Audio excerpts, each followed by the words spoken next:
A yellow flower falls into a house through the window of a young girl's room as a result of a strong wind carrying it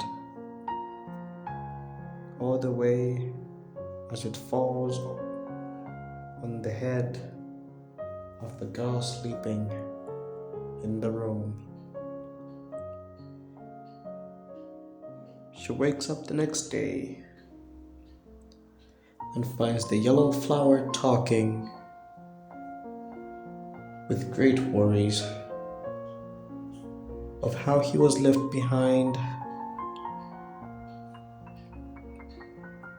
by everyone, by every other flower, by every other tree, by every other bush, and how he was dragged around by a mighty wind all the way onto the head of a little girl. And the girl finally speaks back to it and says, "Who are you? How do you speak? And why are you here?" He answers, "I am a yellow flower who has no name. I was driven by a strong wind, and I speak because there is life within me." Then the girl asks, "Then why are you on my head? Could you not have gone anywhere else?" The yellow flower says, "I cannot go anywhere else, for if I am off your head, I will surely die. And if I surely die, that would be grievous now, wouldn't it?" So then the girl, empathizing with the yellow flower, says back to it, "My head, I wash it, but I know of someone who you can live on for as long as you can live on. He is my father." Then the yellow flower says back to her, "This father of yours, will he allow me to see the sunlight, for I need it to grow?" She says, "Yes." He says again, "This father of yours, will he allow me to have water?" She says, "Yes." He says again, "This father of yours, will he allow me to have soil?" She says, "Yes."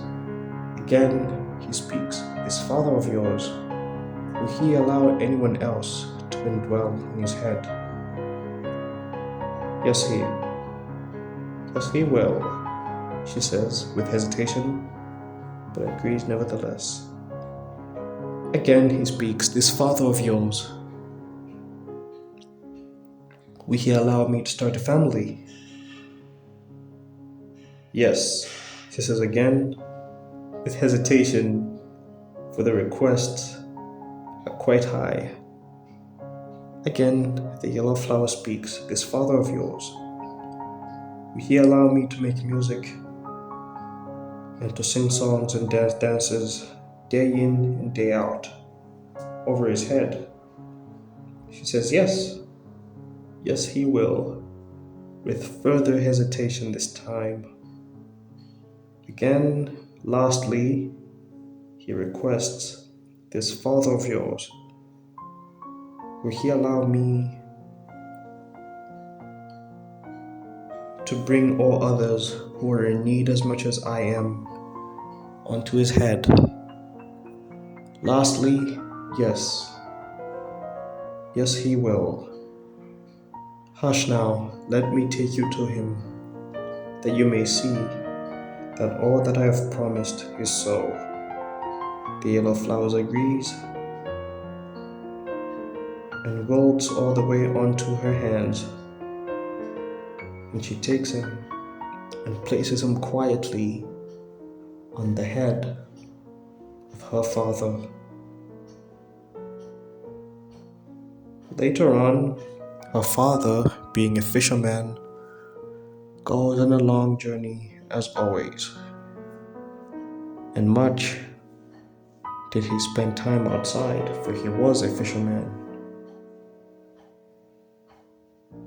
And great was the sunlight that came on the head of the yellow flower, for that which was promised was done.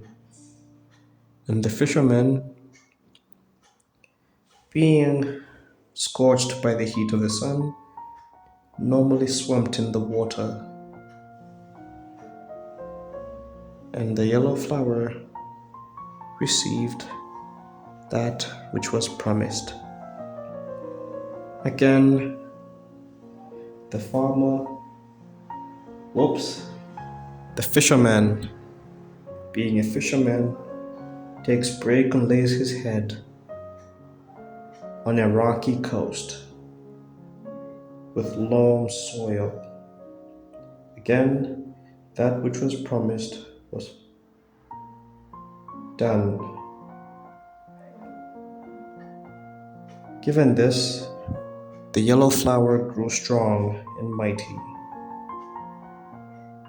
and played instruments, and sang and danced over the head of the fisherman.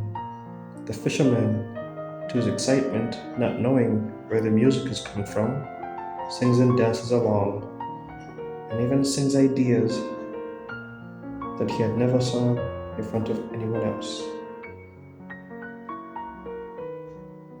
The yellow flower, hearing this, writes down those ideas and sings and dances over them, for that which was promised was fulfilled.